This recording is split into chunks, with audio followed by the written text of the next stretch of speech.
Hello friends, आज हम MPPSC unit 3 Indian geography का रिवीजन करेंगे। भारत का सामान्य परिचय। पृथ्वी पहले दो भागों में बटी थी, पैंथलासा और पैंजिया में। पैंथलासा जो जल वाला भाग था उसे पैंथलासा कहा जाता था और जो स्थल वाला भाग था उसे पैंजिया कहा जाता था।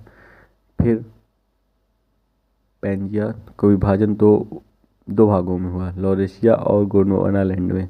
पैंजिया कार्बोनिफेरस काल में बना था। दक्षिण ध्रुव पर अवस्थित था पैंजिया। फिर दो भागों में विभाजित हुआ, लॉरेशिया और गोंडवानालैंड में। पैंजिया का विखंडन जुरासिक काल में हुआ था।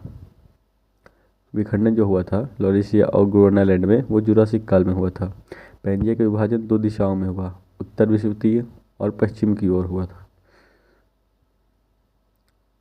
फिर लॉरेशिया में कौन कौन से वो आते हैं, कॉन्टिनेंट्स आते हैं। तो लॉरेशिया में उत्तरी अमेरिका, ग्रीनलैंड, यूरोप, एशिया का अधिकांश भाग आता है, तिब्बत सहित। गोंडवानालैंड में क्या क्या आता है? गोंडवानालैंड में दक्षिण अमेरिका, अफ्रीका, ऑस्ट्रेलिया, अंटार्कटिका, अरब प्रायद्वीप और भारतीय प्रायद्वीप आता है। भारत प्राचीनतम गोंडवानालैंड का भाग है। इसका नाम हिंदुस्तान नाम ईरानियों द्वारा दिया गया, भारत नाम भारतवर्ष के नाम पर दिया गया और इंडिया नाम यूनानियों द्वारा दिया गया। भारत जम्बू द्वीप का भाग है। भारत उत्तर पूर्वी गोलार्ध में स्थित है। भारत का सामान्य परिचय। भारत 8 डिग्री 4 मिनट उत्तरी अक्षांश से 37 डिग्री 6 मिनट उत्तरी अक्षांश तथा 68 डिग्री 7 मिनट पूर्वी देशांतर से 97 डिग्री 25 मिनट पूर्वी देशांतर के बीच फैला हुआ है। भारत के पूर्व से पश्चिम की जो दूरी है वो लंबाई है जो 2933 किलोमीटर है और उत्तर से दक्षिण की जो लंबाई है वो है 3214 3214 किलोमीटर 3214 किलोमीटर। भारत का उत्तरतम बिंदु इंदिरा कॉल है और भारत के दक्षिणतम बिंदु है इंदिरा पॉइंट। इसे पिगमिलियन पॉइंट भी कहा जाता है। 2004 की सुनामी में ये जलमग्न हो गया था। भारत का कुल क्षेत्रफल 32,87,263 वर्ग किलोमीटर है, जो विश्व का कुल 2.4% है। भारत के पड़ोसी देश कौन कौन से? पाकिस्तान है, अफगानिस्तान, चीन, नेपाल, भूटान, म्यांमार और बांग्लादेश है। भारत की स्थलीय सीमा 15,200 किलोमीटर की है। बांग्लादेश के साथ भारत 4096 किलोमीटर की सीमा साझा करता है। चीन के साथ 3488 किलोमीटर की, पाकिस्तान के साथ 3323 किलोमीटर, नेपाल के साथ 1751 किलोमीटर, म्यांमार के साथ 1643 किलोमीटर, भूटान के साथ 699 किलोमीटर और अफगानिस्तान के साथ 106 किलोमीटर की सीमा साझा करता है। पाकिस्तान से लगे 3 राज्य। पाकिस्तान से कौन कौन राज्यों की सीमा लगती है? गुजरात, राजस्थान और पंजाब की, और 2 यूटी की लगती है। जम्मू कश्मीर और लद्दाख की सीमा लगती है। अफगानिस्तान से लगा यूटी है लद्दाख। नेपाल से लगे भारतीय राज्य उत्तराखंड, यूपी, बिहार, वेस्ट बंगाल, सिक्किम। भूटान से बॉर्डर शेयर करने वाले राज्य सिक्किम, पश्चिम बंगाल, असम, अरुणाचल प्रदेश। चीन से बॉर्डर शेयर करने वाले राज्य लद्दाख है, हिमाचल प्रदेश है, उत्तराखंड है, सिक्किम, अरुणाचल प्रदेश। म्यांमार से अरुणाचल प्रदेश, नागालैंड, मणिपुर, मिजोरम। बांग्लादेश से Paschim Bangal, Assam, Meghalaya, Tripura, Mizoram. Indian states bordering 3 countries. ऐसे राज्य जो 3 देशों से सीमा साझा करते हैं। लद्दाख से पाकिस्तान, अफगानिस्तान, चीन सीमा साझा करता है। सिक्किम से नेपाल, चीन और भूटान। पश्चिम बंगाल से नेपाल, भूटान और बांग्लादेश। अरुणाचल प्रदेश से भूटान, चीन और म्यांमार सीमा साझा करता है। Indian states bordering 2 countries. Uttarakhand चीन और नेपाल से बॉर्डर शेयर करता है। मिजोरम म्यांमार और बांग्लादेश से, और असम भूटान और बांग्लादेश से बॉर्डर शेयर करता है। त्रिपुरा 3 ओर से बांग्लादेश से लगा हुआ है। असम 2 अलग अलग जगहों से बांग्लादेश से लगा है। असम को पूर्वोत्तर राज्यों का द्वार कहते हैं। भारत की समुद्री सीमा 75,16.6 किलोमीटर पुरानी सीमा थी और नई सीमा जो है 11,098.81 किलोमीटर है। सर्वाधिक समुद्री सीमा वाले राज्य कौन कौन से? सबसे ज़्यादा समुद्री सीमा किसकी लगती है? तो गुजरात की लगती है, फिर तमिलनाडु की, फिर आंध्र प्रदेश की। कालादान प्रोजेक्ट भारत को म्यांमार से जोड़ता है। कलकत्ता से म्यांमार, म्यांमार से मिजोरम जाने का रास्ता इसमें। सबसे कम समुद्री सीमा वाले राज्य हैं गोवा और कर्नाटका। केंद्र शासित प्रदेशों की समुद्री सीमा। अंडमान निकोबार की सीमा सबसे बड़ी है, और फिर लक्षद्वीप की, फिर दमन द्वीप की, पुडुचेरी की है। भारत की समुद्री सीमा से 9 राज्य व 4 केंद्र शासित प्रदेश बॉर्डर शेयर करते हैं। 31 अक्टूबर 2019 को जम्मू कश्मीर और लद्दाख को यूटी बना दिया गया था। 26 जनवरी 2020 को दादर नगर हवेली और दमन द्वीप को एक कर दिया गया था। लक्षद्वीप का पुराना नाम था लकाद्वीप, मिनिकॉय एवं अमीनी द्वीप भी इसे कहते हैं। नया नाम इसका है एंड्रोट, सुहेली, अगाती और अमीनी द्वीप। क्षेत्रफल एवं जनसंख्या के आधार पर सबसे छोटा यूनियन टेरिटरी है। क्षेत्रफल 32.4 किलोमीटर 32.4 वर्ग किलोमीटर स्क्वायर है। कुल द्वीप इसमें 36 है। यह प्रवाल द्वीप है जिन्हें एटॉल कहते हैं। मिनिकॉय लक्षद्वीप का सबसे दक्षिणी एवं सबसे बड़ा द्वीप है। कवारत्ती इसकी राजधानी है लक्षद्वीप की। यहाँ कोई स्थानीय जनजाति निवास नहीं करती। यहाँ अधिकांशतः मुस्लिम समुदाय का निवास है। आधिकारिक भाषा मलयालम एवं अंग्रेजी है। Lecture 5 Andaman Nicobar. Andaman Nicobar Cocos channel और डंकन पैसेज के बीच है। उत्तरी अंडमान, मध्य अंडमान और दक्षिणी अंडमान। दक्षिणी अंडमान और लिटिल अंडमान, दक्षिणी अंडमान लिटिल अंडमान के बीच है डंकन पैसेज।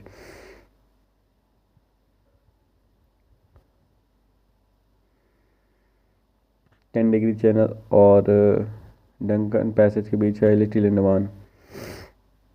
10 डिग्री चैनल और ग्रेट चैनल के बीच है कार निकोबार, लिटिल निकोबार और ग्रेट निकोबार। नारकोंडम द्वीप एक सुषुप्त ज्वालामुखी है और बैरन द्वीप एकमात्र सक्रिय ज्वालामुखी है इंडियन ओशन में। अंडमान निकोबार बंगाल की खाड़ी में अर्धचंद्राकार रूप में फैला हुआ है। यह जनजाति बहुल क्षेत्र है जहां अंडमानी निकोबारी, शोम्पेन, जारवा, सेंटिनली, ओंगे आदि जनजातियां निवास करती हैं। अंडमान द्वीप समूह 10 डिग्री चैनल के उत्तर में तथा कोकोस चैनल के दक्षिण में स्थित है। अंडमान द्वीप पर शहीद द्वीप, स्वराज द्वीप, नेताजी सुभाष चंद्र बोस द्वीप भी स्थित है। उत्तरी अंडमान में स्थित सैडल पीक अंडमान निकोबार की सबसे ऊंची चोटी है, 732 मीटर। दक्षिणी अंडमान पर इसकी राजधानी पोर्ट ब्लेयर स्थित है। सितंबर 2024 में इसका नाम बदलकर पोर्ट ब्लेयर का नाम बदलकर श्री विजयपुरम कर दिया गया। पुराना नाम रॉस द्वीप का नया नाम क्या हो गया? सुभाष चंद्र बोस, नेताजी सुभाष चंद्र बोस द्वीप। हेवलॉक द्वीप का नया नाम हो गया स्वराज द्वीप और नील द्वीप का नया नाम हो गया शहीद द्वीप। निकोबार द्वीप समूह अत्यंत पिछड़ा क्षेत्र है। 10 डिग्री चैनल और ग्रेट चैनल के बीच निकोबार द्वीप समूह स्थित है। प्रमुख द्वीप इसमें हैं निकोबार द्वीप में car Nicobar, little Nicobar, great Nicobar. Great Nicobar पर ही इंदिरा पॉइंट पे मिलियन पॉइंट स्थित है, जो वर्ष 2004 की सुनामी में डूब गया था। Major straits and channel of India. 8 degree channel Minicoy को मालदीव से अलग करता है और अरेबियन सी को लक्षद्वीप सी से जोड़ता है। 9 डिग्री चैनल मिनिकॉय को लक्षद्वीप से अलग करता है और अरेबियन सी और लक्षद्वीप सी को जोड़ता है। 10 डिग्री चैनल अंडमान को निकोबार से अलग करता है और बे ऑफ बंगाल और अंडमान सी को जोड़ता है। पाक स्टेट इंडिया और श्रीलंका को अलग करता है और बे ऑफ बंगाल और गल्फ ऑफ मन्नार को जोड़ता है। कोकोस स्टेट नॉर्थ अंडमान और कोकोस आइलैंड, म्यांमार के कोकोस आइलैंड को अलग करता है और बे ऑफ बंगाल और अंडमान सी को जोड़ता है। डंकन पैसेज लिटिल अंडमान और साउथ अंडमान को अलग करता है और बे ऑफ बंगाल और अंडमान सी को जोड़ता है। ग्रैंड चैनल ग्रेट निकोबार और इंडोनेशिया को अलग करता है और इंडियन ओशन और अंडमान सी को जोड़ता है। अंतर्राष्ट्रीय समय रेखा को जीएमटी कहा जाता है। जीएमटी के पूर्वी देशांतर पर स्थित देश समय से आगे होते हैं, जबकि पश्चिमी देशांतर पर स्थित देश समय से पीछे होते हैं। अंतर्राष्ट्रीय तिथि रेखा 180 डिग्री देशांतर के समानांतर होती है। भारत का मानक समय 82.5 डिग्री पूर्वी देशांतर जीएमटी से 5.5 घंटे आगे है। भारत की मानक समय रेखा 5 राज्यों से होकर गुजरती है: यूपी, एमपी, छत्तीसगढ़, ओडिशा, आंध्र प्रदेश। भारत के पूर्वी एवं पश्चिमी बिंदु के बीच 2 घंटे का अंतराल है। भारत की भू आकृतिक संरचना कर्क रेखा 23.5 डिग्री उत्तरी अक्षांश पर स्थित है। भारत के 8 राज्यों से होकर कर्क रेखा गुजरती है: गुजरात, राजस्थान, मध्य प्रदेश, छत्तीसगढ़, झारखंड, पश्चिम बंगाल, त्रिपुरा और मिजोरम। इन राज्यों से होकर कर्क रेखा गुजरती है। भारत की भू आकृतिक संरचना प्रायद्वीपीय पठार पर सबसे प्राचीन चट्टानें पाई जाती हैं। मतलब भारत की भू आकृतिक संरचना प्रायद्वीपीय पठार पर है और सबसे प्राचीन चट्टानें पाई जाती हैं यहाँ पर। आर्कियन, धारवाड़, कुड़प्पा ये सबसे प्राचीन चट्टानें हैं। उत्तर का पर्वतीय क्षेत्र उत्तर का पर्वतीय क्षेत्र, उत्तर का विशाल मैदान, तटीय मैदान, प्रायद्वीपीय पठार, भारतीय वनस्थल, द्वीप समूह, इन सभी भागों में भारत की भूआकृति विभाजित है। पहले देखते हैं उत्तर का पर्वतीय क्षेत्र। उत्तर का पर्वतीय क्षेत्र में है हिमालय क्षेत्र। हिमालय क्षेत्र में आता है वृहद हिमालय, लघु हिमालय, बाह्य हिमालय, शिवालिक और आता है ट्रांस हिमालय। हिमालय की उत्पत्ति के संबंध में सर्वमान्य सिद्धांत प्लेट विवर्तनिक सिद्धांत है। इसको मैकेंजी पार्कर और मॉर्गन ने खोजा था, दिया था, मतलब यह सिद्धांत दिया था। महाद्वीपीय विस्थापन सिद्धांत महाद्वीपीय विस्थापन सिद्धांत 1912 में अल्फ्रेड वेगनर ने दिया था और संवहनी धारा सिद्धांत 1929-30 में आर्थर होम्स द्वारा दिया गया था। सागर नीतल प्रसरण सिद्धांत 1960 में हैरी हेस ने दिया था। प्लेट विवर्तन शब्द टूजो विल्सन ने दिया था। इसका अर्थ है स्थलमंडल का टुकड़ा जो दुर्बलता मंडल एस्थनोस्फीयर में तैर रहा है। ठोस क्या, भूपर्वतीय प्लस से ऊपरी मंडल का कुछ भाग लिथोस्फीयर कहलाता है। 0 से 32 किलोमीटर भूपर्वतीय, फिर 32 किलोमीटर से 2900 किलोमीटर तक मेंटल प्रवाह, 2900 से 6371 तक रोड रहता है। प्लेट विवर्तनिक सिद्धांत मॉर्गन, पार्कर, मैकेंजी ने दिया। आधार, इसका आधार क्या है? प्लेट विवर्तनिक सिद्धांत का आधार है हैरी हेस का सागर नीतल प्रसरण सिद्धांत 1960 में इन्होंने दिया था। हिमालय का सामान्य परिचय। हिमालय नवीन वलित पर्वत है जिसका निर्माण टर्सरी कल्प में हुआ। हिमालय दुनिया की सबसे ऊंची पर्वत श्रृंखला है। हिमालय दुनिया की सबसे ऊंची पर्वत श्रृंखला है, मतलब कई सारे पर्वत लगे हुए हैं। दुनिया की सबसे ऊंची चोटी माउंट एवरेस्ट हिमालय में है।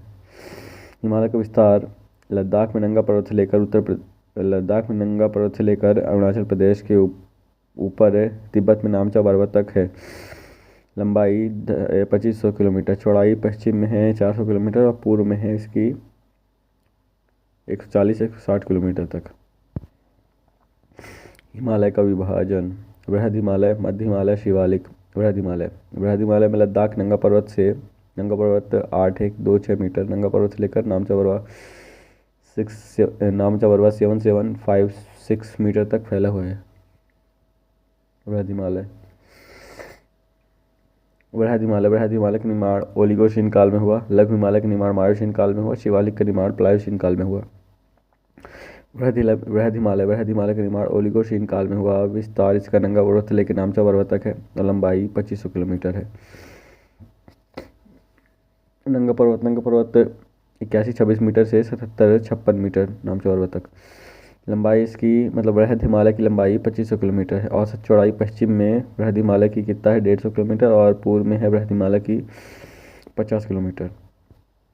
प्रमुख चोटियाँ, उत्तराखंड में बंदरपूंछ है, यमुनोत्री ग्लेशियर से यमुना निकलती है, कामेट है, चौखंबा है, गंगोत्री है, गोमुख से गंगोत्री निकलती है, गंगा, केदारनाथ के चोराबाड़ी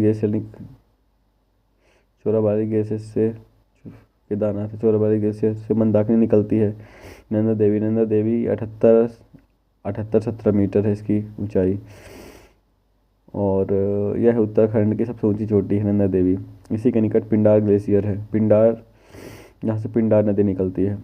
यहाँ पे नंदकोट है, त्रिशूल है, बद्रीनाथ है, शतोपंथ ग्लेशियर से अलकनंदा निकलती है। नेपाल की चोटियाँ, नेपाल में कौन कौन सी चोटियाँ? Dhaulagiri, Annapurna, Manaslu, Gaurishankar, Everest, Lhotse, Makalu, Cho Oyu, Kanchenjunga. Mount Everest world highest mountain है। पुराना नाम माउंट एवरेस्ट का पीक 15 है। इसका नाम ब्रिटिश सर्वेयर जॉर्ज एवरेस्ट के नाम पर रखा गया। इसे नेपाल में माउंट एवरेस्ट को नेपाल में सागर माथा कहते हैं और तिब्बत की सीमा पर इसे चोमोलुंगमा कहते हैं। कंचनजंगा सिक्किम में नेपाल के बॉर्डर पे है। दुनिया की तीसरी सबसे ऊंची चोटी है। भारत में हिमालय की सबसे ऊंची चोटी है और भारत की दूसरी सबसे ऊंची चोटी है। पहली K2 है। हिमालय की दूसरी सबसे ऊंची चोटी है। वृहद हिमालय के प्रमुख दर्रे पासेस, जम्मू श्रीनगर बनिहाल पास, श्रीनगर से कारगिल जोजिला पास, कारगिल से गिलगित बुर्जिला पास, कारगिल से लेह फोर्टला पास, कारगिल से कश्मीर वैली पेंसिला पास, लेह से नुब्रा खारदुंगला पास।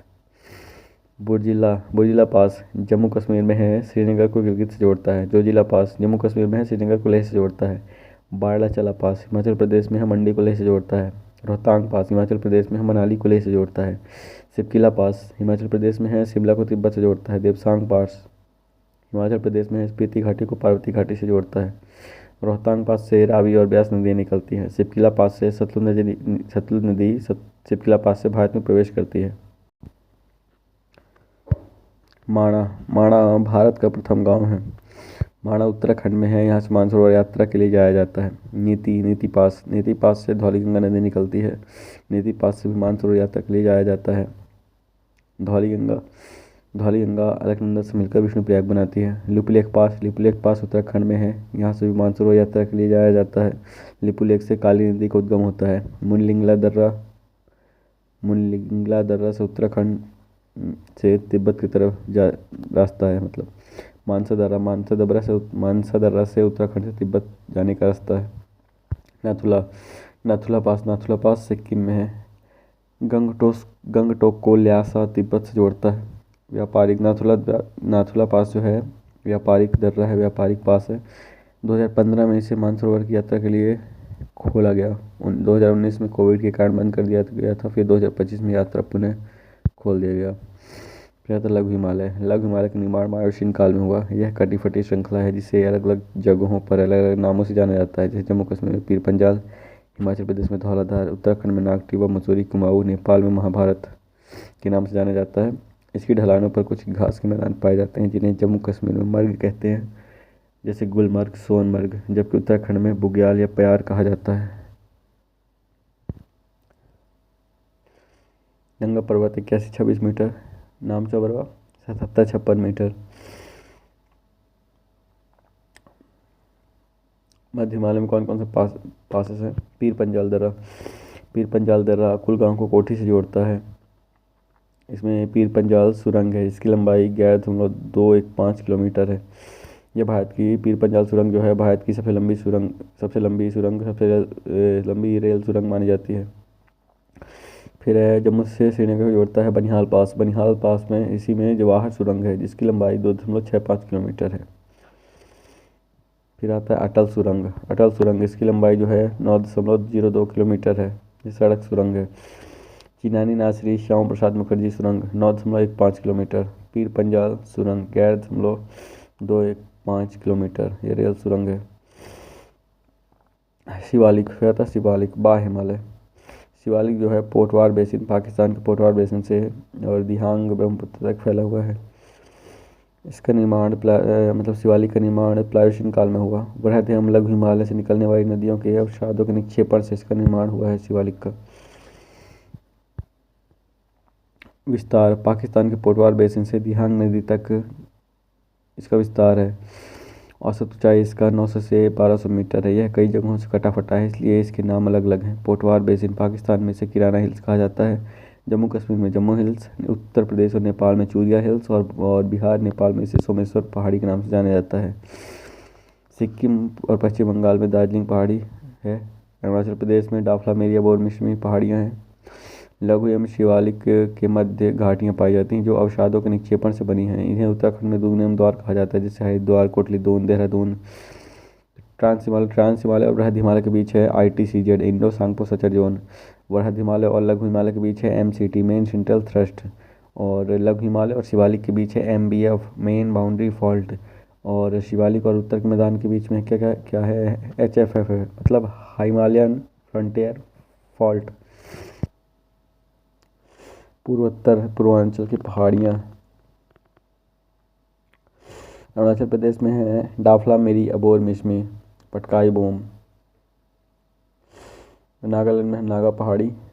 और मणिपुर में है पूरी मणिपुर में पहाड़ी में कुकिंग जाती रहती है। मणिपुर में लोकटक लेक है जो largest lake of north east है। मिजोरम में मीजो पहाड़ी है जिस लुसाई हिल्स के नाम से, ब्लू माउंटेन के नाम से जाना जाता है। मिजोरम को मेलोसिस बेसिन भी कहा जाता है। मिजोरम के उपजाऊ मैदान को मेलोसिस बेसिन कहा जाता है। त्रिपुरा में है बेटलिंग सिप और मेघालय में गारो खासी जंतिया। शिलांग माउंटेन मेघालय का सबसे हाईएस्ट माउंटेन है। असम में है मिकिर और रेंगमा। असम में भोन पहाड़ी है, मिकिर और रेंगमा है। बरैल पहाड़ी असम नागालैंड में, असम नागालैंड और मणिपुर से मिलकर रेंगमा पहाड़ मतलब बरैल पहाड़ी से कहा जाता है, तीनों के संयोजन को। और नागालैंड असम और अरुणाचल प्रदेश को पटकाई बूम कहा जाता है। गारो गारो इसकी सबसे ऊंची चोटी है मेघालय की।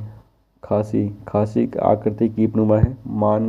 मासिनराम एवं चेरापूंजी यहीं स्थित है, खासी की पहाड़ी में।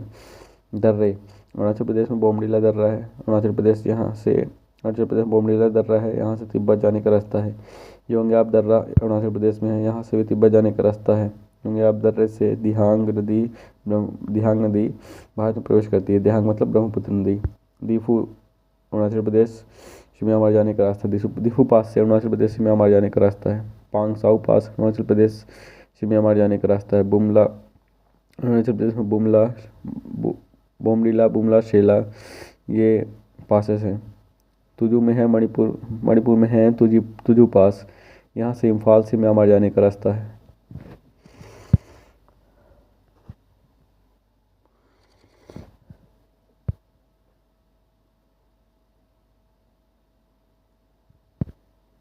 Floating national park Keibul Lamjao floating national park है एकमात्र जो मणिपुर में पाया जाता है। यहाँ संगाई हिरण पाया जाता है।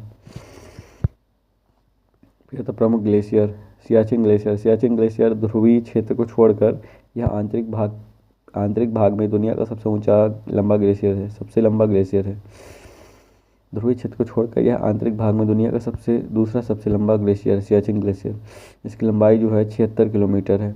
1984 में भारत ने ऑपरेशन मेघदूत के तहत सियाचिन पर पूर्ण नियंत्रण स्थापित किया। यह दुनिया का सबसे ऊंचाई पर स्थित युद्ध स्थल है। यहाँ से नुब्रा नदी निकलती है। अन्य ग्लेशियर हैं हिस्पार, बियोफो, बोल्टोरो ग्लेशियर हैं। लद्दाख श्रेणी में स्थित राकापोशी दुनिया की सर्वाधिक ढलान वाली चोटी है। लद्दाख एवं जास्कर के मध्य सिंधु नदी प्रवाहित होती है। काराकोरम एवं लद्दाख चोटियों के मध्य काराकोरम लद्दाख श्रेणी के मध्य श्योक नदी प्रवाहित होती है। कैलाश श्रेणी में बोखारचू एवं चिमयांगडुंग ग्लेशियर स्थित है। बोखारचू से सिंधु नदी निकलती है। चिमयांगडुंग से ग्लेशियर से ब्रह्मपुत्र नदी निकलती है।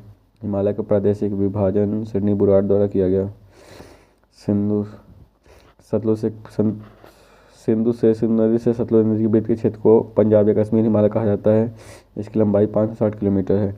सतलुज नदी से काली नदी के बीच के क्षेत्र को कुमाऊं हिमालय कहा जाता है। इसकी लंबाई जो है 320 किलोमीटर है। काली नदी से तीस्ता नदी के बीच के क्षेत्र को नेपाल हिमालय कहा जाता है। इसकी लंबाई जो है 800 किलोमीटर है। तीस्ता नदी से दिहांग नदी के बीच के क्षेत्र को असम हिमालय कहा जाता है। इसकी लंबाई 720 किलोमीटर है। Highest mountain K2 Nanda Devi, Everest नामचा पर्वत है। मतलब ये जो पंजाब या कश्मीर हिमालय का हाईएस्ट माउंटेन जो है वो K2 है। ठीक, फिर ये कुमाऊं हिमालय की सबसे ऊंची चोटी क्या है? नंदा देवी। नेपाल हिमालय की सबसे ऊंची चोटी है एवरेस्ट, और असम हिमालय की सबसे ऊंची चोटी है नामचा पर्वत। पंजाब या कश्मीर हिमालय सिंधु से सतलुज के मध्य ये पाया जाता है। इसकी लंबाई 560 किलोमीटर है। सबसे चौड़ा हिमालय है। प्रमुख श्रेणियाँ इसमें कौन कौन सी हैं? काराकोरम, लद्दाख, जास्कर, पीर पंजाल, धौलाधार। प्रमुख चोटियाँ ग्लेशियर K2, कासरब्रूम, माशरब्रूम, सियाचिन, बोल्टोरो, बियोफो, राकापोची, नंगा पर्वत। K2 इसकी सबसे ऊंची चोटी है। कश्मीर घाटी, कुल्लू घाटी, लाहौल स्पीति घाटी, पार्वती घाटी यहाँ पाए जाते हैं। फिर आता है कुमाऊं हिमालय सतलुज से काली के मध्य कुमाऊं हिमालय के क्षेत्र को सतलुज नदी से लेकर काली नदी के मध्य के क्षेत्र को कुमाऊं हिमालय कहा जाता है। इसकी लंबाई 320 किलोमीटर है। लंबाई के दृष्टिकोण से सबसे छोटा हिमालय है कुमाऊं हिमालय। सर्वाधिक ग्लेशियर इसी हिमालय में स्थित है। गंगोत्री, केदारनाथ, बद्रीनाथ, यमुनोत्री, नंदा देवी, मिलाम, कामेट यहाँ पे स्थित है। नंदा देवी इसकी सबसे ऊंची चोटी है कुमाऊं हिमालय की। यहीं पर फूलों की घाटी पाई जाती है, वैली ऑफ फ्लावर्स। फिर आता है नेपाल हिमालय। काली नदी से तीस्ता नदी के मध्य के क्षेत्र को नेपाल हिमालय कहा जाता है। लंबाई इसकी 800 किलोमीटर है। हिमालय का सबसे लंबा तथा सबसे ऊंचा भाग है। प्रमुख चोटियाँ माउंट एवरेस्ट है, कंचनजंगा है, लोत्से है, मकालू है, अन्नपूर्णा है, धौलागिरी है। फिर आता है असम हिमालय तीस्ता नदी से लेकर दिहांग नदी के मध्य के क्षेत्र को असम हिमालय कहा जाता है। इसकी कुल लंबाई 720 किलोमीटर है। यह जनजाति बहुल क्षेत्र है। प्रमुख चोटियाँ डाफला, मिरिया, बोर मिसमी है, पटकाई बुम है, और सर्वोच्च चोटी है, सबसे ऊंची चोटी है नामचा पर्वत। सर्वाधिक जैव विविधता पाई जाती है इधर, और स्थानांतरित कृषि से प्रभावित क्षेत्र है। भारत का विशाल मैदान। भारत के विशाल मैदान की कुल लंबाई है 3200 किलोमीटर, जबकि भारत में इसका विस्तार है 2400 किलोमीटर। दुनिया का सबसे बड़ा जलोढ़ मैदान है उत्तर भारत का मैदान। इसका क्षेत्रफल है 7 लाख वर्ग किलोमीटर। निर्माण इसका सिंधु, गंगा तथा ब्रह्मपुत्र नदी तंत्रों द्वारा हुआ है। भौगोलिक विभाजन: भाबर, तराई, बांगर, खादर। प्रादेशिक विभाजन: राजस्थान में पश्चिमी राजस्थान पूर्वी राजस्थान में फैला हुआ है। पंजाब एवं हरियाणा में फैला हुआ है। गंगा का मैदान और असम ब्रह्मपुत्र। गंगा के मैदान में ऊपरी गंगा के मैदान में रोहिलखंड क्षेत्र में फैला हुआ है। गंगा यमुना दोआब क्षेत्र में फैला है। चंबल यमुना उत्खाद भूमि के क्षेत्र में फैला है। फिर मध्य गंगा के क्षेत्र में कौन कौन सा मध्य गंगा के क्षेत्र में अवध, मिथिला और मगध क्षेत्र में है। फिर निम्न गंगा के मैदान में है बंगाल दुआर के नाम से जाना जाता है। पेरा डेल्टा, रार का मैदान है सुंदरवन डेल्टा। भौगोलिक विभाजन: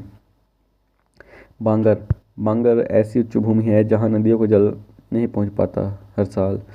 फिर है भाबर, शिवालिक की तलहटी से लगा क्षेत्र है, मोटे मोटे कंकड़ पत्थरों से निर्मित है। भाबर जो है शिवालिक की तलहटी से लगा क्षेत्र है, मोटे मोटे कंकड़ और पत्थरों से बना हुआ है। यहाँ वन पाए जाते हैं, कृषि कार्य सीमित है। यहाँ नदियाँ विलुप्त हो जाती हैं। इसका मुख्य विस्तार जम्मू कश्मीर से दिहांग नदी तक है। फिर तराई क्षेत्र: भाबर के दक्षिण में बारीक महीन कणों से निर्मित मैदान है, उपजाऊ मैदान है। भाबर प्रदेश में विलुप्त हुई नदियाँ यहाँ पर पुनः प्रकट हो जाती है तराई रीजन में। इसमें ह्यूमस एवं नाइट्रोजन उच्च है, अतः उपजाऊ मृदा है। दलदली क्षेत्र है। धान, जूट, गन्ना, गेहूँ, मखाने प्रमुख फसलें हैं। तराई वन पाए जाते हैं। बाढ़ से ग्रसित क्षेत्र है। विस्तार पंजाब से दिहांग नदी तक इसका विस्तार है तराई क्षेत्र का। बांगर का मैदान: यह नदी घाटी के उच्च भागों में पाई जाती है। यहाँ नदियों में जल नहीं पहुँच पाता। यह पुरानी जलोढ़ है जिसकी उत्पादन क्षमता खादर के मुकाबले कम होती है। इसमें धान, सरसों, गेहूँ, गन्ना, मोटे अनाज की कृषि की जाती है। इसका मुख्य विस्तार पंजाब, हरियाणा, राजस्थान, पश्चिमी उत्तर प्रदेश में है। खादर का मैदान: यह नदियों के निचले क्षेत्रों में प्राप्त होती है। यहाँ प्रतिवर्ष बाढ़ के कारण नए अवसाद प्राप्त होते हैं, अर्थात खादर नई जलोढ़ है। उपजाऊ है। इसमें धान, गन्ना, जूट, मखाने की कृषि होती है। इसका विस्तार पूर्वी यूपी, बिहार एवं पश्चिम बंगाल में है।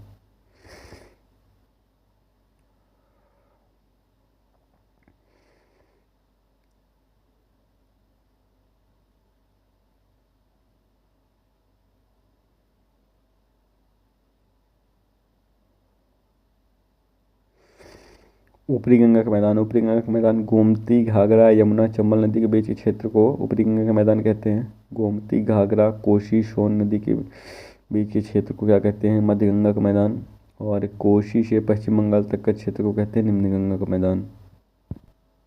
राजस्थान का मैदान: पश्चिमी राजस्थान का मैदान, पूर्वी राजस्थान का मैदान है। पश्चिमी राजस्थान का मैदान यह थार भूमि का पूर्वी विस्तार है। और पूर्वी राजस्थान का मैदान यह अरावली से लगा मैदान है। इसे राजस्थान का बांगर मैदान भी कहते हैं।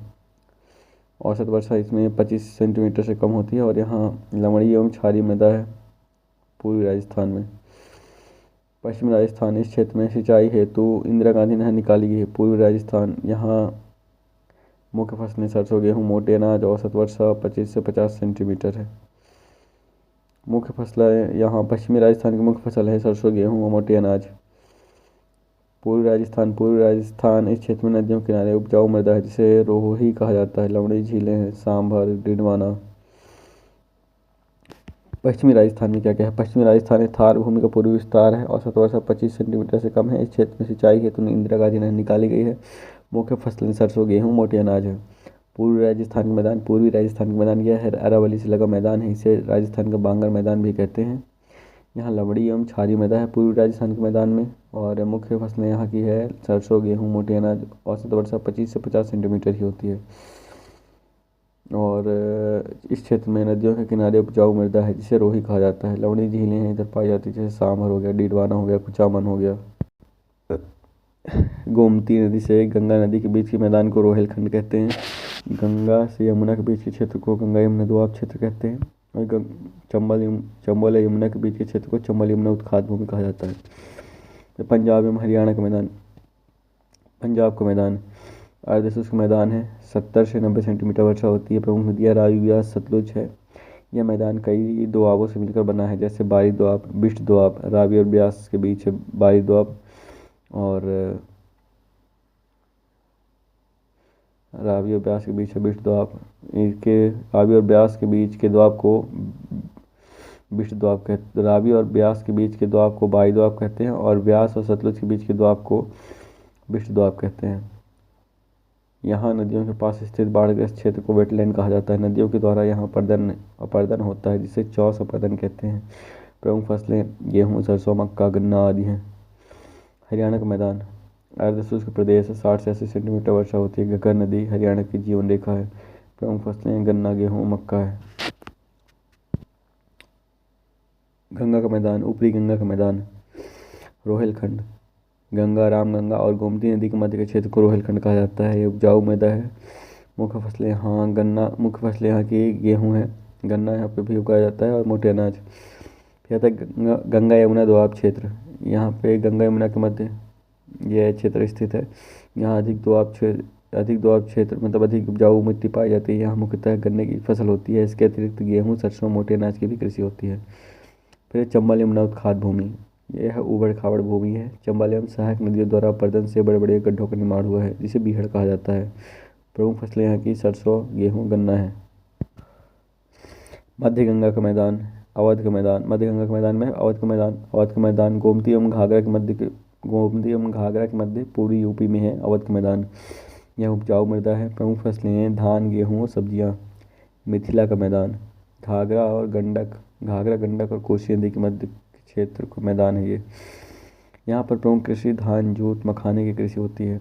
मगध का मैदान गंगा और सोन नदी के मध्य का क्षेत्र है ये जलोढ़ मृदा है। प्रमुख फसलें दलहन, धान, गेहूँ, मोटे अनाज होते हैं। फिर निम्न गंगा का मैदान पश्चिम बंगाल में स्थित है। बंगाल द्वार किसे कहते हैं? बंगाल द्वार दार्जिलिंग का तलहटी भाग है। बंगाल द्वार दार्जिलिंग की चाय भारत का पहला जीआई टैग दार्जिलिंग की चाय को दिया गया था। दार्जिलिंग पहाड़ी से दामोदर नदी, सुंदरबन डेल्टा। फिर पेराई डेल्टा क्या है? सुंदरबन का ऊपरी भाग पेराई डेल्टा के नाम जाना जाता है। यहाँ धान, गेहूँ, सब्जियाँ उगाई जाती हैं। रार का मैदान दामोदर नदी के आसपास के क्षेत्र है।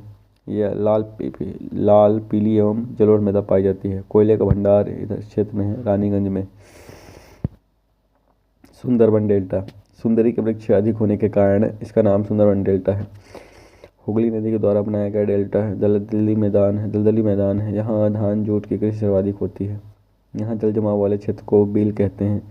यहाँ मैंग्रोव वनस्पति पाई जाती है।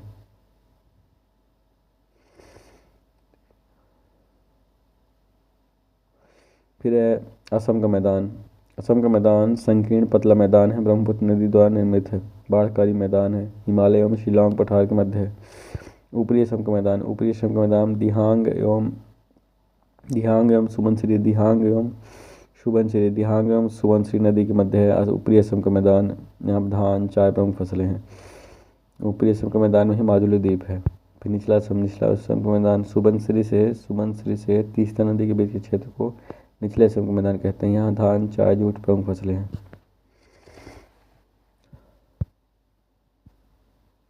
कश्मीर घाटी किसके मध्य स्थित है? कश्मीर घाटी पीर पंजाल एवं बृहत हिमालय के मध्य स्थित है।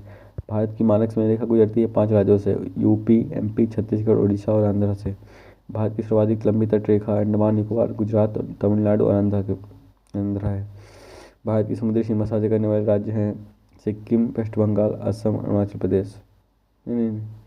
भूटान से सीमा साझा करने वाले राज्य हैं सिक्किम, वेस्ट बंगाल, असम, अरुणाचल प्रदेश। भारत की सर्वाधिक लंबी तटरेखा अंडमान निकोबार, गुजरात, तमिलनाडु, आंध्र होता है। चोस अपर्दन क्या है? चोस अपर्दन देखने को मिलता है पंजाब मैदान पर। पीर पंजाल जम्मू कश्मीर। पीर पंजाल कहाँ है? पीर पंजाल जम्मू कश्मीर में है। धौलाधार हिमाचल प्रदेश में धौलाधार। नाग टिब्बा मसूरी और उत्तराखंड में। महाभारत जो रेंज जो है नेपाल में। कौन सी पहाड़ी ब्रह्मपुत्र के दक्षिण में नहीं है? अबोर नहीं है। ब्रह्मपुत्र के दक्षिण में अबोर नहीं है। अबोर मतलब ऊपर है। दाफला, मेरी, अबोर, मिसमी ये सभी ब्रह्मपुत्र नदी के ऊपरी भाग में हैं। और मिकीर, रेंगमा, गारो, खासी, जंतिया ये सभी ब्रह्मपुत्र नदी के दक्षिणी भाग में हैं। चीन से सीमा साझा करने वाले भारतीय राज्य और यूटी: लद्दाख, हिमाचल प्रदेश, उत्तराखंड, सिक्किम, अरुणाचल प्रदेश। भारत चीन सीमा 3488 किलोमीटर है। अरुणाचल प्रदेश वह भारतीय राज्य है जिसकी चीन के साथ सबसे लंबी सीमा लगती है। हिमालय का कौन सा भाग सबसे ऊंचा है? काली से तीस्ता। नेपाल हिमालय सबसे ऊंचा है। काली से तीस्ता नदी के मध्य पाया जाता है। नेपाल हिमालय सबसे ऊंचा भाग हिमालय का। पंजाब सिंध से सतलुज के मध्य पंजाब हिमालय कहा जाता है। सतलुज से काली के मध्य कुमाऊं हिमालय है। काली से तीस्ता के मध्य नेपाल हिमालय, तीस्ता से दिहांग के मध्य असम हिमालय। मध्य गंगा का मैदान अवध, गोमती घाघरा के मध्य अवध कहा जाता है। गोमती घाघरा के मध्य के मैदान को घाघरा, गंडक, कोसी के मध्य के मैदान को मिथिला के मैदान कहा जाता है। और गंगा सोन के मध्य के मैदान को मगध के मैदान कहा जाता है। कौन सा मैदान कोसी एवं गंडक के मध्य स्थित था? मिथिला के मैदान। कौन सा दर्रा मनाली को लेह से जोड़ता है? रोहतांग दर्रा मनाली को लेह से जोड़ता है। बाड़ाचला दर्रा मंडी को लेह से जोड़ता है। सिपकिला दर्रा शिमला को तिब्बत से जोड़ता है। जोजिला दर्रा श्रीनगर को लेह से जोड़ता है। भारत के समुद्री सीमा से लगने वाले 9 राज्य हैं: गुजरात, महाराष्ट्र, गोवा, कर्नाटक, केरला, तमिलनाडु, आंध्र, उड़ीसा, पश्चिम बंगाल। लघु हिमालय को शिवालिक से पृथक करने वाले भ्रंश कौन से? लघु हिमालय को प्रात शिवालिक से पृथक करने वाला भ्रंश है MBF, main boundary fault. Trans Himalaya को वृहद हिमालय से अलग करता है ITSZ, Indo Tsang processor zone. वृहद हिमालय को लघु हिमालय से MCT, मेन सेंट्रल थ्रस्ट। और लघु हिमालय को शिवालिक से मेन बाउंड्री फॉल्ट। और शिवालिक को मैदान से अलग करता है हिमालयन फ्रंटियर फॉल्ट। मेलोसिस बेसिन कहाँ स्थित है? मेलोसिस बेसिन मिजोरम में स्थित है। मिजोरम के मैदानी भाग को मेलोसिस बेसिन कहा जाता है। योंगयाप दर्रा अरुणाचल प्रदेश से दिहांग ब्रह्मपुत्र नदी प्रवेश करती है।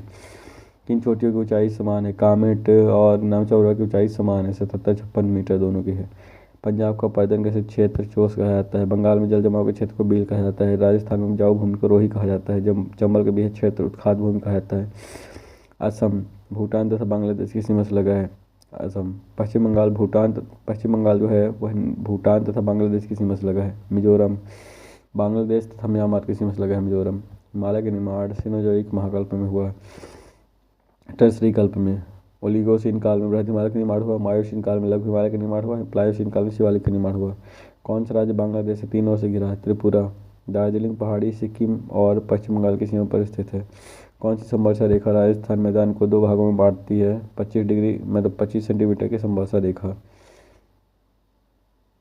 भारत की हिमालय की भी दूसरी सबसे ऊंची चोटी कौन सी? कंचनजंगा, 50 से 98 मीटर। पास है जम्मू से श्रीनगर बनिहार पास है। श्रीनगर से कारगिल जोजिला पास, कारगिल से गिलगित बुर्जिला पास, कारगिल से लेह फोटुला पास, कारगिल से कश्मीर वैली पेंसिला पास, लेह से नुब्रा खारदुंगला पास। सिपकिला दर्रा सतलुज घाटी में स्थित है। भारत से स्थलीय सीमा साझा करने वाले देश कौन कौन से? बांग्लादेश 40-96 किलोमीटर की सीमा साझा करता है। चीन 34-88 किलोमीटर की सीमा साझा करता है। पाकिस्तान 33-23 किलोमीटर की सीमा साझा करता है। नेपाल 17-51 किलोमीटर की सीमा साझा करता है। म्यांमार जो है 16-63 किलोमीटर की सीमा साझा करता है। भूटान 699 किलोमीटर की सीमा साझा करता है। और अफगानिस्तान 106 किलोमीटर की सीमा साझा करता है। सतलुज घाटी किस दर्रे में है? सिपकिला दर्रे में। कर्क रेखा से गुजरने वाले राज्यों का पश्चिम से पूर्व की ओर क्रम: सबसे पहले गुजरात है, राजस्थान, मध्य प्रदेश, छत्तीसगढ़, झारखंड, पश्चिम बंगाल, त्रिपुरा, मिजोरम। उत्तराखंड में लघु हिमालय की ढलानों पर पाए जाने वाले अल्पाइन घास के मैदान को क्या कहते हैं? बुग्याल। मर्ग लघु हिमालय की ढलानों पर मर्ग छोटे ऊंचे घास के मैदान होते हैं, जम्मू कश्मीर में पाए जाते हैं। करेवा लघु हिमालय की ढलानों पर करेवा छोटे ऊंचे चिपटे पठार हैं या झिली निक्षेप हैं, जम्मू कश्मीर में पाए जाते हैं। दून एवं द्वार हिमालय क्षेत्र में विशिष्ट प्रकार की घाटियाँ और दर्रे पाए जाते हैं। यही हैं क्या? दून एवं द्वार। प्रायद्वीपीय पठार प्रायद्वीपीय पठार का आकार त्रिभुजाकार है। औसत ऊंचाई 600 से 900 मीटर है। भारत का सबसे प्राचीनतम भूखंड है। पठारों का पठार कहा जाता है इसे, प्रायद्वीपीय पठार को। प्रायद्वीपीय पठार का विभाजन: केंद्रीय उच्च भूमि मेवाड़ का पठार है, मालवा का पठार, मध्य भारत का पठार, बुंदेलखंड का पठार, रीवा पन्ना पठार, नर्मदा सोन घाटी, सतपुड़ा पठार, विंध्य श्रेणी, अरावली। पूर्वी पठार में है बघेलखंड, छोटा नागपुर पठार, छत्तीसगढ़ बेसिन, दंडकारण्य पठार, ओडिशा हिल्स। उत्तर पूर्वी पठार में है शिलोंग पठार, कार्बी आंगलोंग का पठार। दक्कन के पठार में है तेलंगाना पठार, रायलसीमा का पठार, तमिलनाडु का पठार, कर्नाटक का पठार, महाराष्ट्र का पठार। केंद्रीय उच्च भूमि, दक्कन का पठार, पूर्वी पठार, उत्तर पूर्वी पठार। पूर्वोत्तर पठार यह प्रायद्वीपीय पठार का भाग है। शिलांग पठार, शिलांग पठार मुख्यतः आर्कियन एवं धारवाड़ चट्टानें हैं। यह खनिज संसाधनों में धनी है। यहाँ गारो खासी जयंतिया पहाड़ियाँ हैं। आकृति एक ही नुमा है। विश्व में सर्वाधिक वर्षा मासिनराम में और चिरापुंजी में होती है। मासिनराम में 1400 सेंटीमीटर और चिरापुंजी में 1100 सेंटीमीटर वर्षा होती है। मृदा यहाँ के शिलांग पठार की मृदा जो है लेटराइट है। यहाँ फसलें चाय, कॉफ़ी, धान होती है। खासी पहाड़ी पर स्थित शिलांग चोटी मेघालय की सबसे ऊंची चोटी है। गारो पहाड़ी पर स्थित नौकरी के एक बायोस्फीयर रिजर्व है। शिलांग पठार पर सदाबहार वनस्पति पाई जाती है। कार्बी एंगलोंग का पठार, कार्बी एंगलोंग का पठार शिलांग पठार का उत्तर पूर्वी विस्तार है ये, और असम में ब्रह्मपुत्र घाटी के दक्षिण में कार्बी एंगलोंग पठार पाया जाता है। धारवाड़ चट्टानें खनिज संसाधनों में धनी है। औसत वर्षा 150 से 200 सेंटीमीटर प्राप्त होता है। आर्द्र पर्णपाती वनस्पति है। मृदा लाल पीली है।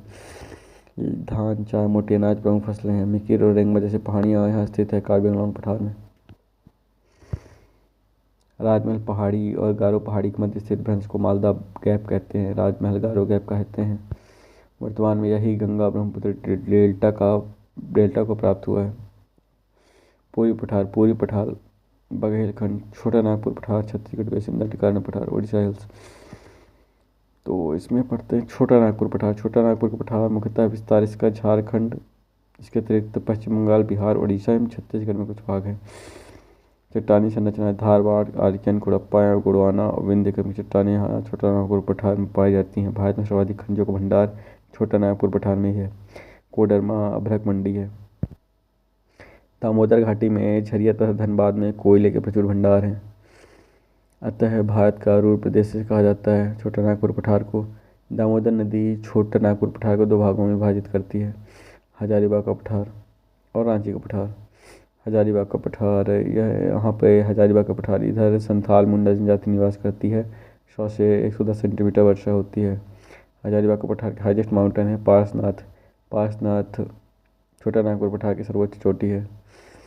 पलामू विंध्य के साथ धारवाड़ चट्टानें पाई जाती हैं। यहाँ चूना पत्थर, तांबा, लोहा, बॉक्साइट, यहाँ से दामोदर नदी निकलती है। फाल्गु, पुनपुन जैसी नदियाँ उद्गमित होती हैं। कोडरमा अभ्रक का सर्वाधिक भंडार यहाँ पाया जाता है। कोडरमा में एशिया की सबसे बड़ी अभ्रक मंडी यहाँ पाई जाती है। इसके अतिरिक्त यहाँ लौह, तांबा, मैंगनीज प्राप्त होता है। ज़्यादा रांची का पठार, यहाँ धारवाड़ और कडप्पा चट्टानें हैं। इसका पश्चिमी भाग पार्टलैंड कहलाता है, जो एक उबड़ खाबड़ टेबलनुमा संरचना है। स्वर्ण रेखा एवं ब्राह्मणी जैसी नदियाँ यहाँ से निकलती हैं। मुंडा, उरांव, कोल, हो जनजाति निवास करती है रांची पठार में। फिर आता है छत्तीसगढ़ बेसिन। छत्तीसगढ़ बेसिन यह मुख्यतः छत्तीसगढ़ का मध्य भाग है, जो महानदी एवं उसकी सहायक नदियों के अवसादों से निर्मित है। यहाँ धारवाड़ एवं गोंडवाना चट्टानें मिलती हैं। मृदा मुख्यतः जलोढ़ लाल पीली मृदा है। फसलें धान, मोटे अनाज यहाँ उगाए जाते हैं प्रमुखतः। भारत का धान का कटोरा छत्तीसगढ़ बेसिन को कहा जाता है। कोरबा प्रमुख कोयला क्षेत्र है। डलीराजहरा लौह क्षेत्र है। गोंड, अबूझमाड़िया, कोल प्रमुख जनजातियाँ हैं यहाँ की। वर्षा यहाँ पे 125 से 150 सेंटीमीटर होती है। फिर है दंडकारण्य का पठार। दंडकारण्य पठार मुख्य विस्तार का छत्तीसगढ़ है। इसके अतिरिक्त महाराष्ट्र, तेलंगाना, आंध्र प्रदेश और उड़ीसा में भी विस्तृत है। वर्षा यहाँ पे 125 से 150 सेंटीमीटर होती है। फसलें धान, मोटे अनाज। धारवाड़, कुड़प्पा चट्टानें, बेलाडीला, लौह केतु प्रसिद्ध क्षेत्र है। उड़ीसा हिल्स नक्सलवाद मतलब ये छत्तीसगढ़ बेसिन है, यह नक्सलवाद से प्रभावित क्षेत्र है। बस्तर, दंतेवाड़ा, सुकमा, बीजापुर ये छत्तीसगढ़ के क्षेत्र नक्सल प्रभावित क्षेत्र हैं। मृदा लाल पीली पाई जाती है छत्तीसगढ़ जल एरिया में। फिर आता है उड़ीसा हिल्स। उड़ीसा हिल्स में सुंदरगढ़ जो है बॉक्साइट मैंगनीज के लिए फेमस है। मयूरभंज क्योंझार लोहास के लिए फेमस है। और गरजात पहाड़ी यहाँ पे है। गरजात पहाड़ी, तिकरपाड़ा माउंटेन है। और तालचेर कोयला क्षेत्र है। सिमलीपाल है उड़ीसा में। सिमलीपाल बायो रिजर्व है, बायोस्फीयर रिजर्व। नयागढ़ पहाड़ी है। धारवाड़, कुड़प्पा एवं गोंडवाना चट्टानें पाई जाती हैं यहाँ। महानदी एवं ब्राह्मणी नदियाँ प्रमुख हैं। मयूरभंज एवं क्योंझार प्रमुख लौह क्षेत्र हैं। दक्कन का पठार का आकार त्रिभुजाकार है। संरचना इसकी प्राचीनतम चट्टानें आर्कियन, धारवाड़ा, कुड़प्पा क्रम की हैं। साथ ही इसके उत्तरी भाग में दक्कन ट्रैप का लावा है। दक्कन के पठार का ढलान पूर्व की ओर है। सीमाएं, उत्तरी सीमा इसकी दक्कन के पठार की 70 लगता है। पूर्वी सीमा पूर्वी घाट से, पश्चिमी सीमा पश्चिमी घाट से लगता है।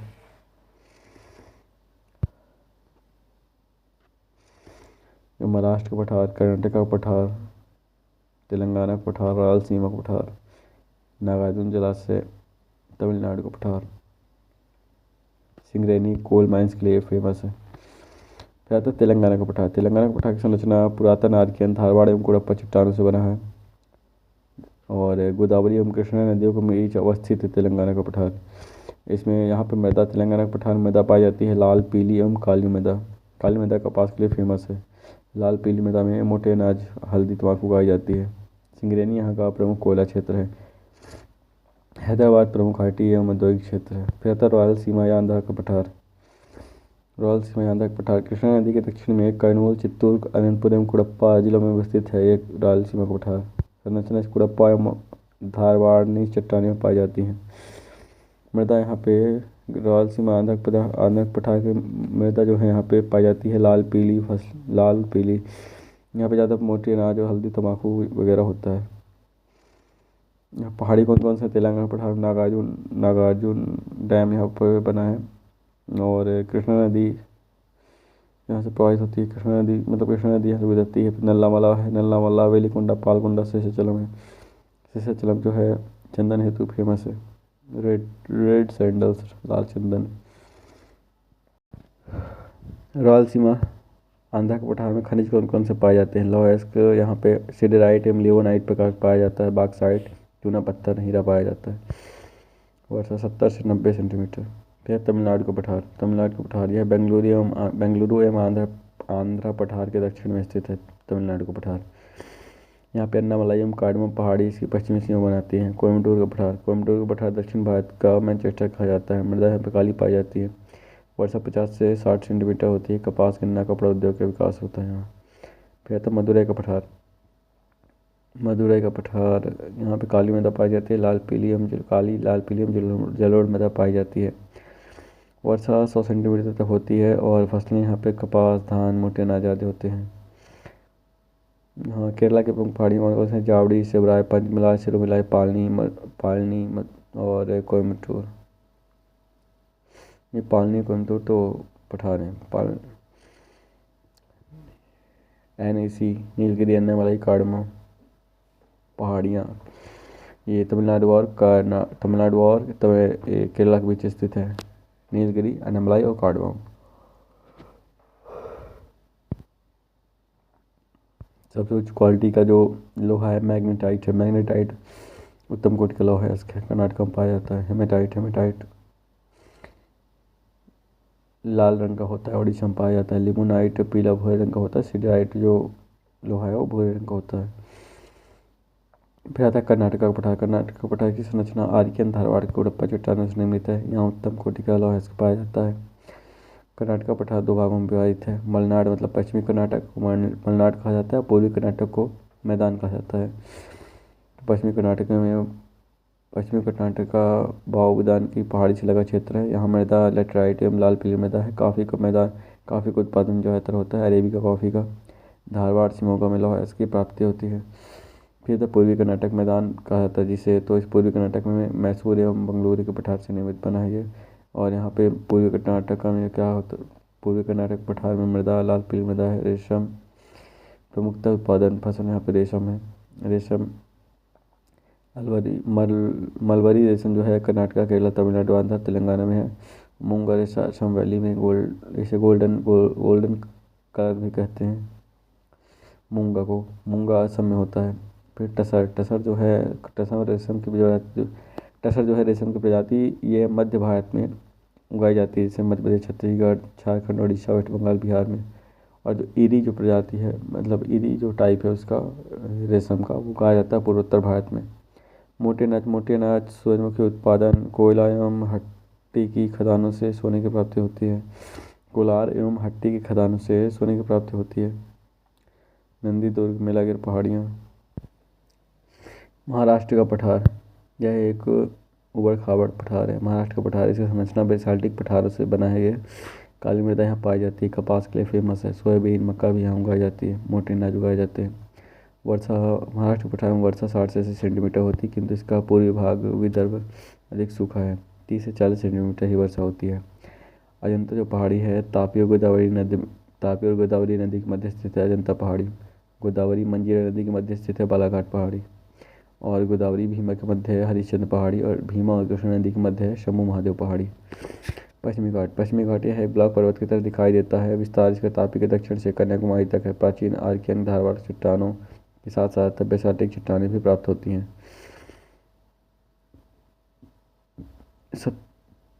सतपुड़ा तापी से लेके जो 16 डिग्री नॉर्थ वाला 16 डिग्री नॉर्थ क्षेत्र है उसे क्या कहते हैं? उत्तर पश्चिमी घाट कहते हैं। 16 डिग्री नॉर्थ से 11 डिग्री नॉर्थ क्षेत्र को कहते हैं मध्य पश्चिमी घाट। और तापी से लेकर 16 डिग्री नॉर्थ तक के क्षेत्र को कहते हैं उत्तर पश्चिमी घाट। और 16 डिग्री नॉर्थ से 11 डिग्री नॉर्थ तक के क्षेत्र को कहते हैं मध्य पश्चिमी घाट। 11 डिग्री नॉर्थ से लेकर कन्याकुमारी तक के क्षेत्र को कहते हैं दक्षिण पश्चिमी घाट। फिर आता है उत्तरी पश्चिमी घाट। इसका विस्तार तापी सतपुड़ा से 16 डिग्री नॉर्थ अक्षांश के मध्य स्थित है। चट्टान यहाँ पे दक्कन लावा की चट्टानें हैं। यहाँ पर काली मृदा पाई जाती है। वनस्पति उत्तरी पश्चिमी घाट की भी वनस्पति पाई जाती है। यहाँ पे आर्द्र पर्णपाती वनस्पति पाई जाती है। नीलगिरी बायोस्फीयर परियोजना 1986 में भारत का पहला बायोस्फीयर रिजर्व बना। कलसुबाई सह्याद्री की सबसे ऊंची चोटी है। यहाँ से गोदावरी, कृष्णा, भीमा जैसी नदियाँ उद्गमित होती हैं। मुंबई को नासिक से जोड़ता है थाल घाट। मुंबई को पुणे से जोड़ता है भोर घाट दर्रा। और नीलगिरी और अन्नामलाई के मध्य स्थित है पालघाट दर्रा। नीलगिरी और अन्नामलाई माउंटेन के बीच है पालघाट दर्रा। अन्नामलाई और कार्डमम के मध्य स्थित है सिनकोटा दर्रा। फिर आता मध्य पश्चिमी घाट इसका विस्तार 16 डिग्री नॉर्थ से 11 डिग्री नॉर्थ अक्षांश के मध्य स्थित है। यहाँ धारवाड़ आर्कियन ग्रेनाइटिक नीच चट्टानें पाई जाती हैं। खनिज संसाधनों में धनी है। उत्तम कोट की लोहा इस क्षेत्र प्रसिद्ध है। प्रमुख पहाड़ियाँ मध्य पश्चिमी घाट में है। प्रमुख पहाड़ियाँ हैं बाबा बुदान, कुद्रेमुख, ब्रह्मगिरी। बाबा बुदान पर स्थित मुल्यानगिरी इसकी सर्वोच्च ऊंची चोटी है। मृदा लेटराइट मृदा पाई जाती है। चाय एवं कॉफी के बागान लगाए जाते हैं। प्रमुख नदियाँ कावेरी, तुंगभद्रा आदि। फिर आता है दक्षिणी पश्चिमी घाट 11 डिग्री नॉर्थ से कन्याकुमारी तक विस्तारित क्षेत्र है। सघन वन है यहाँ। इसके अतिरिक्त नीलगिरी, अन्नामलाई एवं कार्डमम पहाड़ियाँ पाई जाती है। मसाले, चाय, कॉफ़ी की कृषि यहाँ होती है, प्रसिद्ध है इसके लिए। लेटराइट मृदा पाई जाती है। अन्नामलाई पर स्थित नायमुड़ी प्रायद्वीपी भारत की सबसे ऊंची चोटी है। सेनकोटा दर्रा तिरुवनंतपुरम को मदुरई से जोड़ता है। पालघाट दर्रा नीलगिरी और अन्नामलाई के मध्य स्थित है। कोच्चि को कोयम्बटूर से जोड़ता है पालघाट दर्रा।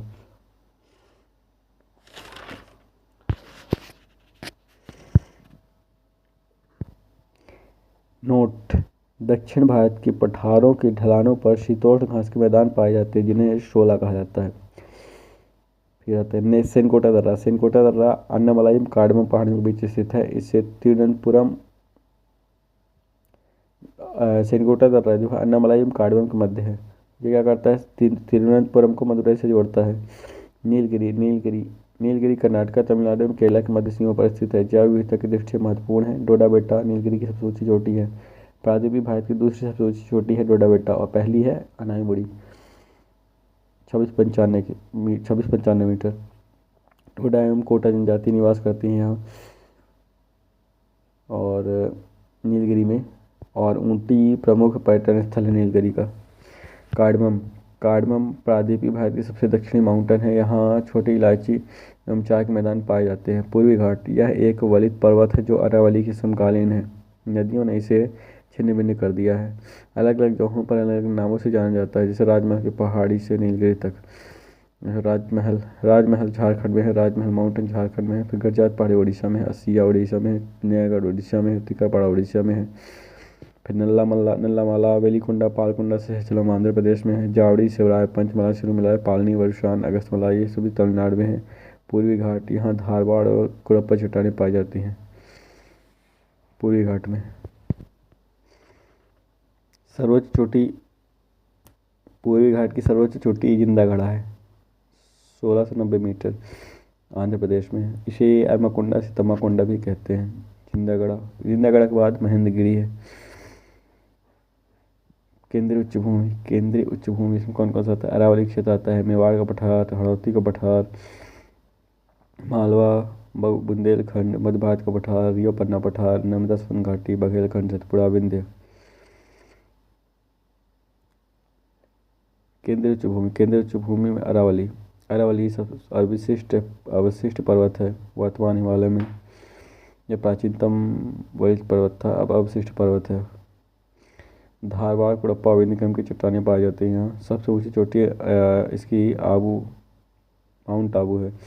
आबू पहाड़ी पर स्थित गुरु शिखर है। सबसे ऊंची चोटी आबू पहाड़ी पर स्थित गुरु शिखर है, जो राजस्थान के दक्षिणी भाग में है। यहाँ तांबा, चांदी, लेड और जिंक मिलता है। चूना पत्थर, संगमरमर मकराना क्षेत्र में मिलता है। अजमेर की नाग पहाड़ी से लूनी नदी निकलती है, जबकि उदयपुर की पहाड़ी से बनास एवं साबरमती नदी निकलती है। Western tragopan state bird of Himachal Pradesh endangered category में। अरावली सांस्कृतिक विभाजक भी है, क्योंकि इसे पूर्व में मेवाड़ एवं पश्चिम में मारवाड़ है। मेवाड़ का पठार का विस्तार चित्तौड़गढ़ एवं उदयपुर में है। इसका मृदा, मेवाड़ का पठार मृदा पाई जाती है काली जलोढ़ मृदा। फसलें कपास, सरसों, गेहूँ। फिर हड़ौती का पठार राजस्थान के हड़ौती का पठार राजस्थान के दक्षिण पूर्व में है। मालवा का उत्तर पश्चिमी विस्तार है। यहाँ पर हड़ौती पठार में काली मृदा पाई जाती है। राजस्थान में बूंदी, कोटा और झालावाड़ रीजन में। फसलें यहाँ पे क्या होती है, कपास, सरसों, गेहूँ, मोटे अनाज होते हैं। प्रमुख नदियाँ बनास, चंबल, पार्वती, काली सिंध है। फिर आता है तटीय मैदान। पश्चिमी तटीय मैदान कच्छ से कन्याकुमारी तक फैला हुआ है। संकीर्ण पट्टी है 50 से 80 किलोमीटर तक। ग्रेनाइट नीच चट्टानों के साथ बेसाल्ट लावा से मिलता है यहाँ। और मृदा लैटराइट काली मृदा यहाँ पाई जाती है पश्चिमी तटीय मैदान में। बागानी कृषि होती है, चाय, कॉफ़ी, रबर। नदियाँ ज्वारनदमुख मतलब एस्चुरी बनाती हैं। पश्चिमी तटीय मैदान की जो नदियाँ हैं, पश्चिमी तटीय मैदान की नदियाँ ज्वारनदमुख एस्चुरी बनाती हैं। फिर आता है पूर्वी तटीय मैदान या उड़ीसा से कन्याकुमारी तक चौड़ा क्षेत्र 80 से 120 किलोमीटर। ग्रेनाइट नीच चट्टानों के साथ कडप्पा एवं जलोढ़ निक्षेप हैं। जलोढ़ मृदा, यहाँ पूर्वी तटीय मैदान में जलोढ़ मृदा पाई जाती है। धान की कृषि प्रमुख है। नदियाँ डेल्टा बनाती हैं। डेल्टा क्या है, डेल्टा नदी समुद्र में मिलने से पहले किसी मैदान का निर्माण करती है एरिया में, तो उसे कहते हैं डेल्टा कहा जाता है। और जब नदियाँ अपने मुहाने पर आकर किसी मैदान का निर्माण नहीं करती हैं, सीधे समुद्र में मिल जाती है, तो उसे एस्चुरी कहा जाता है। फिर ये डायग्राम बना है, जैसे कच्छ का तट हो गया, काठियावाड़ तट हो गया। तापी से 16 डिग्री नॉर्थ तक के एरिया को कोंकण तट कहा जाता है। 16 डिग्री नॉर्थ से 11 डिग्री नॉर्थ तक के तट को केनरा तट कहा जाता है, कन्नड़ तट कहा जाता है। 11 डिग्री नॉर्थ से कन्याकुमारी तक के क्षेत्र को क्या कहा जाता है, मालाबार तट कहा जाता है। फिर है इधर चिल्का लेक, महानदी के पास चिल्का लेक से कोल्लेरू लेक तक के क्षेत्र को कहा जाता है उत्कल तट। कोल्लेरू से लेके पुलिकट लेक तक के तट को कहा जाता है आंध्रा तट। पुलिकट से कन्याकुमारी तक के क्षेत्र को कहा जाता है कोरोमंडल तट। जब नदियाँ अपने मुहाने पर आकर किसी मैदान का निर्माण नहीं करती हैं, सीधे समुद्र में मिल जाती हैं, तो ऐसे क्षेत्र को मतलब ऐसी नदियों को क्या कहते हैं, एस्चुरी बनाती हैं। पश्चिमी तट पर नदियाँ एस्चुरी, जबकि पूर्वी तट में डेल्टा का निर्माण करती हैं।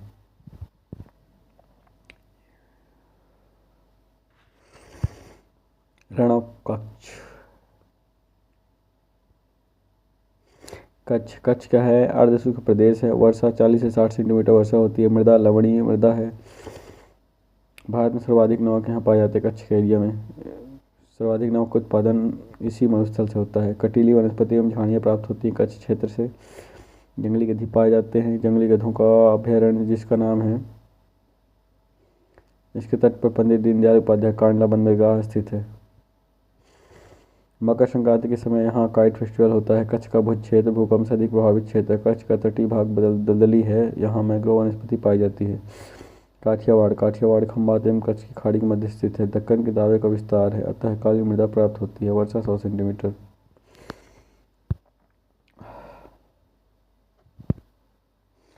विंध्य माउंटेन का विस्तार गुजरात से लेकर बिहार तक है। गुजरात में से जोबट हिल्स, मध्य प्रदेश में विंध्यन और उत्तर प्रदेश में विंध्याचल, बिहार में सासाराम में कैमूर कहा जाता है।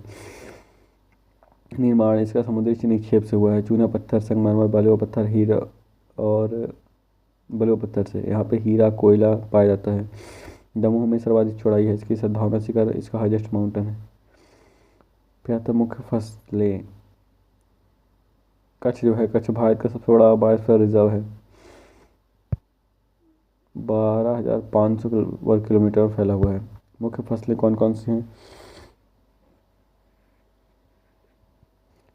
काठियावाड़। काठियावाड़ जो है, काठियावाड़ खंभात एवं कच्छ खाड़ी के मध्य स्थित है। दक्कन के लावे का विस्तार है, अतः काली मृदा प्राप्त होती है। वर्षा 100 सेंटीमीटर। तो काठियावाड़ के क्षेत्र में फसलें कौन कौन सी होती है? काठियावाड़ के क्षेत्र में फसलें होती हैं मुख्यतः कपास, सोयाबीन, चना, मूंगफली, टमाटर।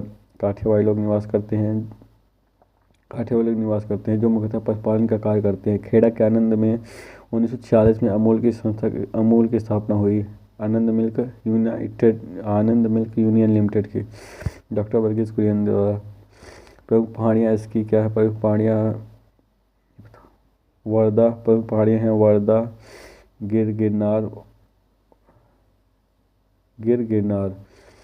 भील, यहाँ भील जनजातियों के निवास है। फिर है कोंकण तट। कोंकण तट महाराष्ट्र में है। विस्तार इसके तापी नदी के दक्षिण से लेकर 16 डिग्री नॉर्थ के मध्य है। दक्कन का लावा दक्कन के लावा की मतलब चट्टानें पाई जाती हैं। काली मृदा है यहाँ। फसलें यहाँ पे कपास, गन्ना, ज्वार, बाजरा आदि पाई जाती हैं। कोंकणी लोग निवास करते हैं। व्यवसाय मछली पकड़ना। वर्षा 200 सेंटीमीटर तक वर्षा होती है। वनस्पति आर्द्र पर्णपाती वनस्पति। प्रमुख बंदरगाह मुंबई, JNPT, वधावन बंदरगाह, न्यावा सेवा बंदरगाह आदि है। तटीय मैदान। पश्चिमी तटीय मैदान कच्छ, काठियावाड़, कोंकण, कन्नड़, मालाबार। पूर्वी तटीय मैदान उत्कल तट, आंध्र तट, कोरोमंडल तट। कन्नड़ कैनरा तट, कर्नाटक का तट। विस्तार से 16 डिग्री नॉर्थ से 11 डिग्री नॉर्थ तक है, गोवा से बेंगलोर तक। वर्षा 250 से 300 सेंटीमीटर है। मृदा लैटेराइट पाई जाती है। वनस्पति सदाबहार सघन पाए जाते हैं। फसलें बागानी, कॉफी एवं चाय के लिए प्रमुख है। बंदरगाह मंगलुरु तट। मालाबार तट। मालाबार तट 11 डिग्री नॉर्थ से कन्याकुमारी तक फैला है। वर्षा 300 से 400 सेंटीमीटर वर्षा होती है। इसी तट पर भारत की मरुभूमि पर सर्वप्रथम मानसून का आगमन होता है। मृदा यहाँ पे मालाबार तट पर मृदा लैटेराइट मृदा पाई जाती है। मसाले, रबर, चाय की कृषि होती है। प्रमुख बंदरगाह कोच्चि है। चिल्का लेक से कोल्लेरू लेक तक के झील के तट को क्या कहते हैं? उत्कल तट। कोल्लेरू लेक से पुलिकट लेक के तक के तट को कहते हैं आंध्र तट। और पुलिकट लेक से लेकर कन्याकुमारी तक के तट को कहते हैं कोरोमंडल तट। पूर्वी तट कोरोमंडल तट पुलिकट से कन्याकुमारी तक के तट को कोरोमंडल तट कहते हैं। कावेरी नदी के डेल्टा से यहाँ पे जलोढ़ मृदा बनता है। धान की कृषि होती है। नारियल और सुपारी की भी कृषि होती है। शीतकालीन वर्षा प्राप्त होती है। प्रमुख बंदरगाह तूतीकोरिन, चेन्नई, एन्नोर ये प्रमुख बंदरगाह हैं। लौटता हुआ मानसून यहाँ पे इस क्षेत्र में आता है। फिर आंध्र तट। कोलेरू से पुलिकट झील तक का भाग आंध्र तट कहा जाता है। डेल्टा कृष्णा गोदावरी बेसिन का डेल्टा बनता है। पेनार डेल्टा बनता है। जलोढ़ मृदा यहाँ पर पाई जाती है। धान प्रमुख फसल है और नारियल, केला, सुपारी भी उगाया जाता है। झींगा उत्पादन यहाँ पे होता है। चक्रवात से प्रभावित तट है यह आंध्र तट। मुंबई बंदरगाह मतलब प्रमुख बंदरगाह इसके जो आंध्र तट है इसके प्रमुख बंदरगाह है विशाखापट्टनम, सुंदर बंदरगाह, गहरा बंदरगाह, डॉल्फिन नोज पहाड़ी के पास। फिर है उत्कल तट उड़ीसा में है। यह इसका विस्तार है चिल्का से लेकर कोल्लेरू तक। महानदी, ब्राह्मणी नदी का डेल्टा। महानदी और ब्राह्मणी नदियों से डेल्टा बनता है इसका उत्कल तट का। जलोढ़ मृदा पाई जाती है। धान, केला, नारियल आदि उगाया जाता है यहाँ पे। चक्रवात से प्रभावित क्षेत्र प्रमुख बंदरगाह पारादीप है। सर्वाधिक नमक उत्पादन वधावन बंदरगाह में होती है। कर्नाटक की सर्वोच्च चोटी मुल्यानगिरी है। कांडा पोर्ट पश्चिम दीनदयाल उपाध्याय के नाम पर बनाया गया है। अपोहन तंत्र को अब नेक्स्ट पार्ट में पढ़ेंगे, नेक्स्ट चैप्टर में, पार्ट 2 में। Thank you so much.